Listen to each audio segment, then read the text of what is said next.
அந்த கேரக்டர் ஃபேஸில் வந்து பார்த்தோம்னா யூரின் பாஸ் பண்ணுறாங்க.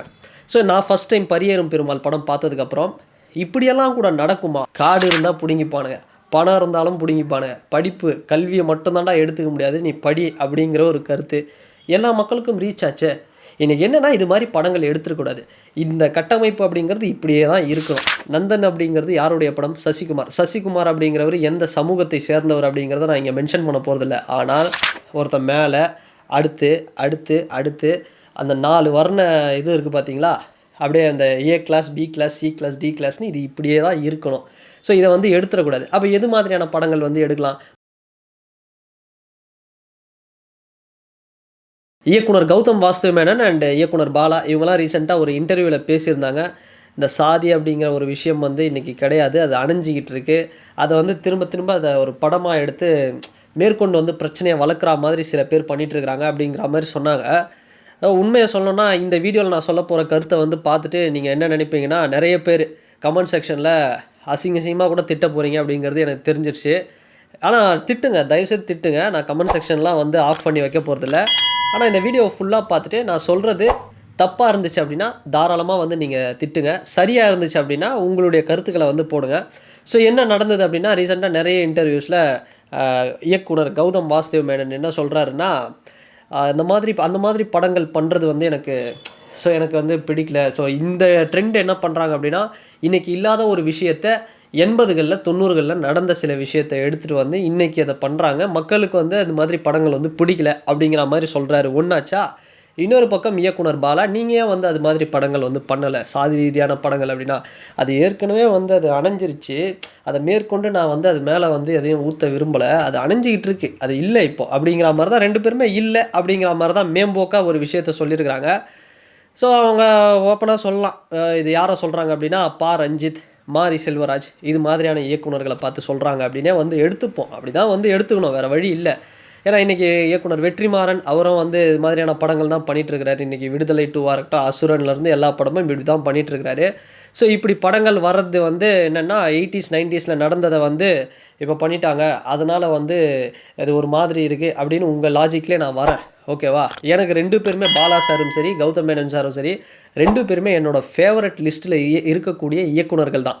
ஆனால் அவங்களுக்கு வந்து எனக்கு மேபி தெரியாமல் இருக்கலாம். என்னென்னா ஒரு ஷாட் எப்படி வைக்கணும், ஒரு ஸ்க்ரீன் ப்ளே எப்படி பண்ணணும், ஒரு டைரெக்ஷன் எப்படி பண்ணணும்னு அவங்களுக்கு தெரிஞ்ச சில விஷயங்கள் தெரியாமல் இருக்கலாம். ஆனால் அவங்க பேசுகிறது இந்த கருத்து வந்து இது ஒரு மேம்போக்கான ஒரு கருத்து, இது வந்து ஒரு சரியான கருத்து இல்லை அப்படின்னு சொல்கிறதுக்கு எனக்கு உரிமை இருக்குது. ஏன்னா அப்படி தான் அவங்களுடைய பேச்சு அப்படிங்கிறது இருக்குது. பரியேறும் பெருமாள்னு ஒரு படம் மாரி செல்வராஜ் எடுத்தார். அந்த படம் பார்த்தோம்னா 80ஸ்லையோ 90ஸ்லையோ நடக்கும். இல்லை பரியேறும் பெருமாள் 80 90லேயே நடந்ததுன்னு வச்சுக்கோங்களேன். ஓகேவா? அந்த கதாநாயகன் பரியன் அப்படிங்கிற ஒரு கேரக்டரு, அந்த கேரக்டர் ஃபேஸில் வந்து பார்த்தோம்னா யூரின் பாஸ் பண்ணுறாங்க. ஸோ நான் ஃபஸ்ட் டைம் பரியேறும் பெருமாள் படம் பார்த்ததுக்கப்புறம் இப்படியெல்லாம் கூட நடக்குமா அப்படின்னு வந்து நான் யோசித்து பார்க்கும்போது கேஸ் ஸ்டடீஸ் நிறைய வந்து படிக்கிறேன். ராஜஸ்தான் பார்க்குறேன், மத்திய பிரதேஷ் பார்க்குறேன். ராஜஸ்தான் எடுத்து பார்த்தா இது மாதிரியான விஷயங்கள், சிறுநீர் வந்து ஃபேஸில் கழிக்கிறது, இது மாதிரியான விஷயங்கள் வந்து நடந்துக்கிட்டு இருக்குது. ராஜஸ்தான், மத்திய பிரதேஷ், பீகார், உத்தரப்பிரதேஷ்னு இந்தியாவில் பல மாநிலங்களில் இது மாதிரியான சம்பவங்கள் நடந்துக்கிட்டு இருக்குது. இது வந்து ரெக்கார்டு.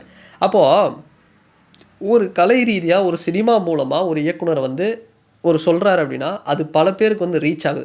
அப்புறம் தான் நான் யோசிக்கிறேன், இப்படியெல்லாம் கூட வந்து சில விஷயங்கள் வந்து நடக்குதா அப்படின்னு. ஸோ இப்படியெல்லாம் வந்து நடந்துக்கிட்டு இருக்குது, இதுதான் வந்து உண்மை. ஸோ இன்னொரு விஷயம் எடுத்துக்கோங்க. நம்ம மாமன்னன் ஒரு படம் எடுத்தார். மாமன்னன் கதை என்ன? ஒரு ரிசர்வ்டு தொகுதியில் எப்படி வந்து ஒரு சேரில் கூட உட்கார முடியாது, இன்னமும் இருக்குது. இல்லை இல்லாததை காமிச்சிட்டாரு மாரி செல்வராஜ் அப்படின்னு நீங்கள் நினச்சிங்க அப்படின்னா, திரும்ப சொல்லணும்னா நந்தன் அப்படிங்கிறது யாருடைய படம்? சசிகுமார் அப்படிங்கிறவர் எந்த சமூகத்தை சேர்ந்தவர் அப்படிங்கிறத நான் இங்கே மென்ஷன் பண்ண போகிறதில்ல. ஆனால் அவர் ஒரு முற்போக்கு சிந்தனையான ஒரு இயக்குனர் அப்படிங்கிறத நான் இந்த இடத்துல சொல்லிக்கிறேன். இதுக்கு முன்னாடி அயோத்தின்னு ஒரு படம் எடுத்தார். இப்போ நந்தன் படம் என்ன கதையை சொல்ல வருது? 80 90ல் நடந்த கதையை வந்து சொல்லுது. இப்போ ரீசெண்டாக நடந்துக்கிட்டு இருக்கிற விஷயம், ஊர் தலைவர் பிரசிடெண்ட்டாக இருக்கக்கூடியவங்க எந்தெந்த மாவட்டங்களில் எப்படி தமிழ்நாட்டில் எப்படியெல்லாம் வந்து அவங்களுடைய ரிசர்வ்டு தொகுதியிலும் அவங்களுடைய உரிமைகள், பவர் அப்படிங்கிறது அவங்க கையில் இல்லை, அதை வந்து எப்படி வந்து ப்ளே பண்ணுறாங்க, ஒரு பாலிட்டிக்ஸ், ஒரு டிஸ்கிரிமினேஷன் நடக்குது, அவங்களுக்கான தாக்குதல்கள் எப்படி இருக்குன்னு உண்மை சம்பவத்தை கதையாக வந்து எடுத்து நந்தன் அப்படிங்கிற படத்தை சசிகுமார் சார் வந்து எடுத்திருக்கிறாரு. ஸோ இது வந்து எப்போ நடந்தது? 80-90 நடந்தா இல்லை இப்போ தான் நடந்துகிட்டு இருக்கு. அந்த படத்தோட கிளைமேக்ஸ்லேயே பார்த்தோம் அப்படின்னா ஒரிஜினலான ஊர் தலைவர்கள்லாம் வந்து ஒரு டாக்குமெண்ட்ரி மாதிரி கிளைமேக்ஸில் வந்து படம் முடிஞ்ச அப்புறம் வந்து பேசியிருப்பாங்க. ஸோ அது வந்து லைவ் ஃபுட்டேஜ் எல்லாம் வந்து காமிச்சிருப்பாங்க. ஸோ அப்படி இவ்வளோ விஷயங்கள் இருக்கும்போது இங்கே எதுவுமே நடக்கலை. இங்கே வந்து எல்லாமே கரெக்டாக இருக்குது. உடனே ரஞ்சித்து இவர் தான் வந்து நீலம் ப்ரொடக்ஷனை வச்சு இவர் தான் வந்து ஒரு மாதிரி பண்ணுறாரு, இதை வச்சு காசு பார்க்குறாங்க, அணைஞ்சிட்டு இருக்கிறத வந்து நெருப்பு ஊற்றி எரிக்கிறாங்க, திரும்ப சும்மா இருக்கிறத வந்து சீண்டி விடுறாங்க, கலவரத்தை தூண்டுறாங்க படங்கள் மூலயமா. இதை வந்து என்ன எப்படி இதே ரஞ்சித்தோடைய ப்ரொடக்ஷனில் தான் ஜே பேபின்னு அப்படின்னு ஒரு படம் வந்தது போன வருஷம். ஏன் அந்த படத்தை யாரும் வந்து பாராட்ட முடியல? ப்ளூ ஸ்டார்னு ஒரு படம் வந்தது, கிரிக்கெட் பேஸ் பண்ண படம். ஏன் லப்பர் பந்துன்னு ரீசெண்டாக ஒரு படம், அந்த படத்தில் வந்து என்ன காட்டுறாங்க? ஸோ இதெல்லாம் வந்து இன்றைக்கி நடந்துகிட்டு இருக்கிற விஷயம் தானே. லப்பர் பந்து என்ன வந்து 80களில் நடக்குதா 90களில் நடக்குதா? இப்போ நடந்துகிட்டு இருக்கிற ஒரு விஷயம் தானே. ஸோ இதையெல்லாம் காட்டும்போது இது நான் என்ன சொல்கிறேன், கௌதம் மேனன் சாருக்கும் பாலா சாரும் வந்து களத்தில் வந்து என்ன பண்ணாங்க அப்படிங்கிறதெல்லாம் விட்டுருவோம். அவங்களுக்கு மேபி அது தேவையில்லாமல் இருக்கலாம். ஏன்னா இன்றைக்கும் பார்த்தோம்னா ஒரு திருவள்ளூர், காஞ்சிபுரம், சென்னை அப்படி தாண்டிங்கனாலும் எல்லா கிராமங்கள்லேயும் ஊர், தெரு, காலனி அப்படின்னு ஒரு விஷயம் இருக்குது. ஸோ இது வந்து ஏன் இப்படி பிரிஞ்சிருக்கு அப்படின்னா இதுக்கு பின்னாடி நிறைய விஷயம் இருக்குது. இதை பற்றி நீங்கள் வந்து கேர் பண்ணாமல் இல்லை இன்றைக்கி எல்லாமே கரெக்டாக தான் இருக்குது. நாங்குநேரியில் வந்து சின்னதுரைன்னு ஒரு தம்பி வெட்டப்பட்டான். ஸோ அந்த தம்பி வந்து ஒரு கொடூரமான ஒரு தாக்குதலை ஃபேஸ் பண்ணுறான். அதுக்கு உங்களுடைய கருத்துக்கள், நிலைப்பாடு என்ன அப்படிங்கிறது தெரில. ஆனால் ரஞ்சித்தையோ இல்லை மாரி செல்வராஜோ இல்லை இது மாதிரி வந்து களத்தில் இருக்கக்கூடியவர்கள் பல பேர் வந்து குரல் தராங்க. வேறு வழி இல்லை. ஒரு சின்ன பையன் இல்லை ஒரு 11th 12th ஸ்டாண்டர்டில் ஒரு ஜாலியாக இருக்க வேண்டிய பையன் ஒரு கொடூரமான தாக்குதலை ஃபேஸ் பண்ணுறான்னா அது இருக்குது.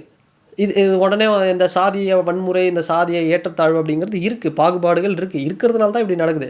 நீங்கள் உடனே வந்து எதுவுமே நடக்காத மாதிரி இன்றைக்கி அது எல்லாமே வந்து அப்படியே வந்து அணைஞ்சிக்கிட்டு இருக்கு. அதை திரும்ப திரும்ப ஏன் வந்து நம்ம சினிமாவில் கொண்டு வரணும் அப்படின்னா, அப்போது என்ன என்ன என்ன சொல்லணும் அப்படின்னா, இது ஒரு 60% பேர் வந்து இந்த இந்த சாதிய கட்டமைப்புனால் வந்து ஜாலியாக இருக்கிறாங்க, இதில் வந்து குளிர் காய்றாங்க. அவங்களுக்கு வந்து அது தேவைப்படலை அப்படின்னு தான் வந்து இதை நம்ம வந்து எடுத்துக்கணும். இது நான் வந்து கௌதம் மேனன் சாரையோ பாலா சாரையோ சொல்ல, ஏன்னா அவங்க வந்து ஒரு முற்போக்கு சிந்தனை உள்ளவர்கள் தான். ஆனால் அவங்களுடைய கருத்து அப்படிங்கிறது ஏற்புடையதாக இல்லை. இன்றைக்கி வந்து வெற்றிமாறன் அவர்கள் விடுதலை 2 படம் பண்ணுறாரு, என்ன ஒரு அருமையான படம். இன்னொரு பக்கம் பார்த்தோம் அப்படின்னா அவருடைய அசுரன் படம் இதே சாதி கட்டமைப்பு தான். இந்த படத்தை பார்த்துட்டு வெங்கடேஷ் சார் தெலுங்கு சினிமாவெலாம் வந்து தெலுங்கு சினிமாவில் அசுரன் மாதிரி ஒரு படத்தை ரீமேக் பண்ணுறதெல்லாம் பெரிய விஷயம். ஸோ தெலுங்கு சினிமாவிலேயும் வந்து எடுக்கிறாங்க. ஸோ வெங்கடேஷ் சாரே வந்து அந்த படத்தை ரீமேக் பண்ணுறாரு. அசுரன் சொன்ன கருத்து என்ன? கடைசியில் காடு இருந்தால் பிடுங்கிப்பானுங்க, பணம் இருந்தாலும் பிடுங்கிப்பானுங்க, படிப்பு கல்வியை மட்டும்தான்டா எடுத்துக்க முடியாது, நீ படி அப்படிங்கிற ஒரு கருத்து எல்லா மக்களுக்கும் ரீச் ஆச்சே.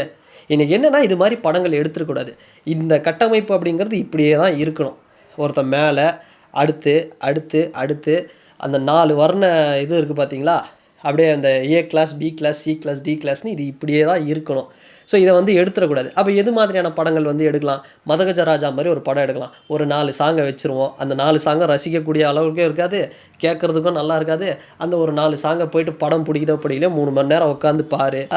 ஏதோ ஒரு சில இடத்துல ஒரு காமெடி இருந்தாலும் சும்மா நீ போய் பார்த்துட்டு வா. இது மாதிரியான படங்களை வந்து பார்க்காத. ஒரு ரேஷ்னாலிட்டி, அதாவது என்ன பண்ணுறாங்கன்னா இன்றைக்கி இந்தியா ஃபுல்லாக என்ன நடக்குது அப்படின்னா, கலைத்துறை, இந்த சினிமா, இந்த ஒரு மீடியா, இந்த மாதிரியான விஷயங்களை எந்த ஒரு இடத்துலையும் ஆடியன்ஸ்க்கு வந்து நீ வந்து ஒரு ரேஷ்னாலிட்டி, ஒரு பகுத்தறிவை வந்து நீ கொடுத்துறாத. அதாவது ஒரு முற்போக்கு சிந்தனையான ஒரு விஷயங்களை நீ கொடுத்துறாத. அவனை நீ யோசிக்க வைக்காத. அவனை வந்து நீ வந்து ஒரு இது ஏன் இப்படி இருக்குது, அது ஏன் இப்படி இருக்குது, இது இப்படி மாறினா நல்லா இருக்குமே, இது வந்து ஒரு ஏற்றத்தாழ்வை க்ரியேட் பண்ணுது, இப்படியெல்லாம் ஒரு விஷயத்தை எதையுமே நீ யோசிக்க வைக்காத அப்படிங்கிற ஒரு வேலை வந்து இன்றைக்கி தீவிரமாக நடந்துக்கிட்டு இருக்கு. ஏன்னா இன்றைக்கி நிறைய விஷயங்கள் பேசுகிறாங்கல்ல. ஏன்னா 5 அறிவு ஒரு ஆட்டு மந்தையாகவே இருந்தோம் அப்படின்னா எல்லா கட்டமைப்பும் வந்து உடையாது, அப்படி அப்படியே இருக்கும், எல்லோரும் ஜாலியாக இருக்கலாம். பாதிக்கப்படுறவன் பாதிக்கப்பட்டுகிட்டே இருப்பான், அழுத்துறவன் அழுத்திக்கிட்டே இருப்பான். ஸோ இது மாதிரியே வந்து இருக்கும். பட் நீ வந்து ஒரு இது மாதிரியான படங்கள் இல்லாமல் ஒரு 4 பாட்டு, ஒரு கிளாமரு, ஒரு சின்ன சின்ன ஒரு பிற்போக்குத்தனமான விஷயங்கள்லாம் நீ வச்சேன்னா இன்றைக்கி கலைஞர் வந்து என்ன மாதிரியான ஒரு விஷயங்கள் பண்ணார் அப்படிங்கிறது எல்லாருக்குமே தெரியும். ஸோ கலை அப்படிங்கிறது அடுத்தடுத்த ஆர்ட் ஃபார்மை வந்து நோக்கி இன்றைக்கி இவ்வளோ ஒரு முற்போக்குத்தனமான ஒரு விஷயம். உடனே கலைஞர் பற்றி பேசுகிறேன்னா என்னை உடனே வந்து நீங்கள் டிஎம்கே அப்படின்னு வந்து நினச்சிட வேணாம். ஸோ ஒரு எக்ஸாம்பிளுக்கு சொல்கிறேன், அவர் என்ன ஒரு புரட்சியை வந்து பண்ணார், ஸோ என்ன ஒரு மாற்றத்தை ஏற்படுத்தினார், கலை அப்படிங்கிறது எல்லாருக்குமானதாக வந்து எப்படி கொண்டு வரணும்னு பண்ணார். ஸோ இது மாதிரி பல விஷயங்கள் வந்து ஒரு டிரான்ஸ்ஃபர்மேஷன் அப்படிங்கிறது நடந்திருக்கு.